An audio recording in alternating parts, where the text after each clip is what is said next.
We found a handful of documents were filed in the wrong place. We immediately turned them over to the archives and the Justice Department.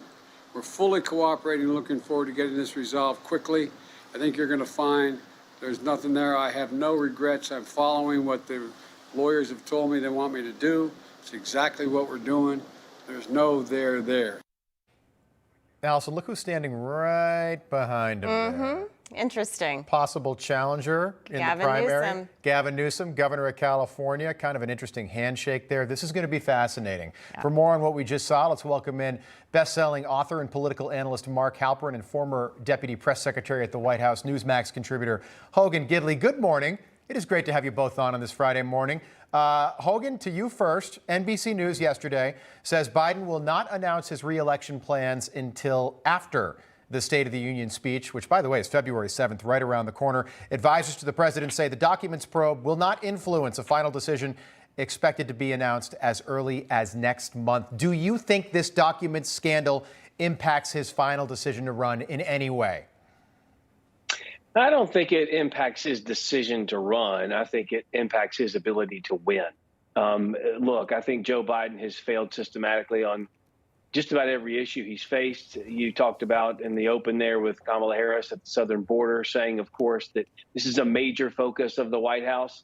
Well, it's a failure. They say the economy, a major focus of this White House. It's a failure, too. So I'd hate to see all the things they don't focus on. If these are the major focuses and they're this bad, I can't imagine what the rest of their time has been spent doing.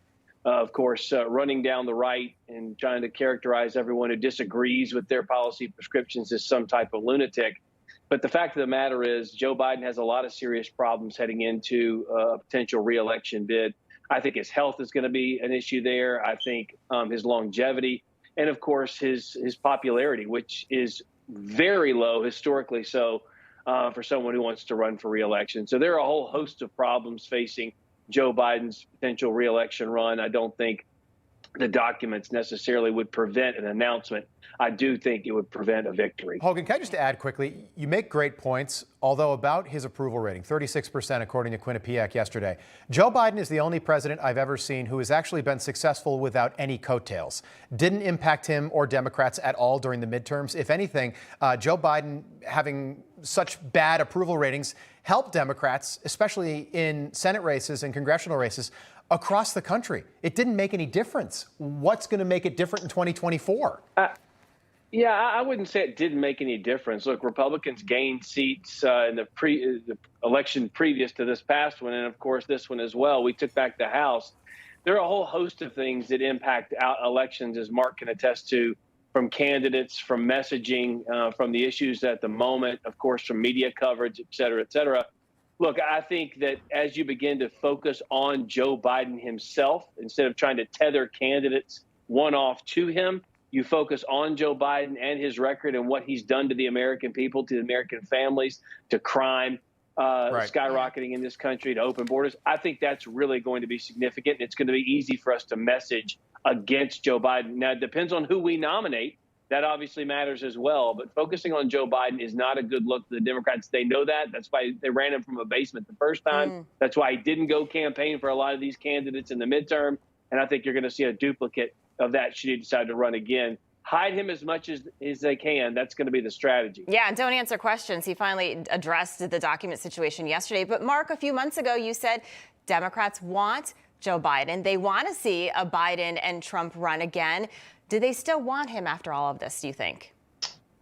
Look, amongst the great minds in the Republican Party, there's two schools of thought. There's the Hogan Gidley school that says Joe Biden's a disaster. The Democratic stronger performance than expected in the midterms has nothing to do with Joe Biden or his record, and that Republicans will cruise in 2024. Then there's a Newt Gingrich school that says if Republicans don't get their act together, Joe Biden can win in a landslide. Democrats, voters don't want Joe Biden. A lot of Democratic elites privately don't want him.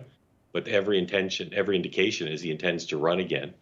And right now, they're comfortable with the notion, even with this document controversy, they're comfortable with the notion and resigned to it. Well, speaking as one of those two schools of thought, as Mark laid out, I would say they're not mutually exclusive, meaning, of course, if Republicans don't get their act together, they can lose. Leave it to the GOP to snatch defeat from the jaws of victory. We just saw that in the 2022 midterms with all indicators and all metrics and measurable pieces of data pointing out the fact Democrats should take a bath. They did not. In fact, they won some seats they shouldn't have. Republicans lost some seats they should have won.